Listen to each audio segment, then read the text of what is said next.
Dublin. So let's get more reaction now, because I can talk to the man in charge of managing Ireland's national debt. John Corrigan is Chief Executive of the National Treasury Management Agency. Thank you so much for joining us, Mr. Corrigan. So first of all, your reaction to the downgrade?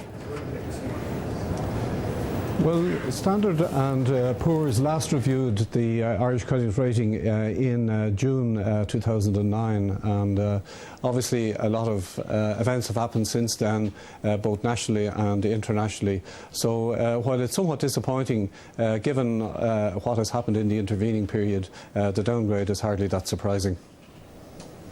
Concerns that the cost of really bailing out the banks is going to rise. S&P actually raised its estimate for recapitalising the banking system to as much as 50 billion euros.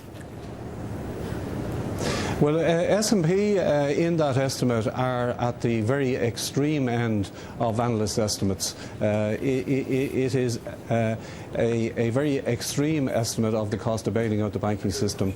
The banking system is currently the subject of NAMA's interventions. That's the National Asset Management Agency. NAMA is buying the troubled land and development loans from the banks, and that process will be completed at the end of December.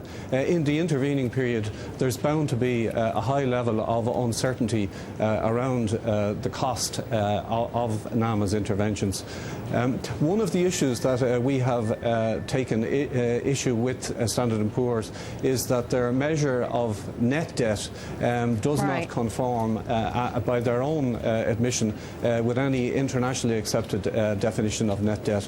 So, for example, they have ignored the value of the state's shareholding in AIB and in Bank of Ireland by the National Pensions Reserve Fund. I know that the government has voiced concerns about S&P's entire approach and possible shortcomings in that, but let me ask you this. Irish banks have 30 billion worth of debt to refinance in September. How difficult is this going to be for you? It's not going to be easy, but certainly the two main banks, Bank of Ireland and AIB, have valuable franchises.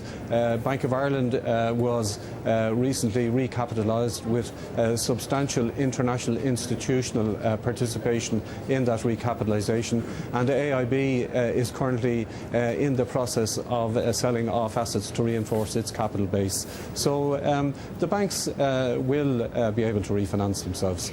But I have to put this to you, Mr. Corrigan. Irish spreads have surged this month. Investors are clearly very concerned about the cost of bailing out your banks. Well, as I said, there is bound to be uncertainty, because the process of transferring the loans to the National Asset Management Agency and the extent of the write-offs will not be finalised until the end of the year. So markets don't like uncertainty. So what's happening is really of no huge surprise to us. In the last auction, we experienced very good participation. And remember that over 90% of Ireland's debt is held by non-Irish institutional investors. So the process of price discovery in Ireland is very clean, given the high degree of international participation. John Corrigan, Chief Executive of the National Treasury Management Agency, thanks very much.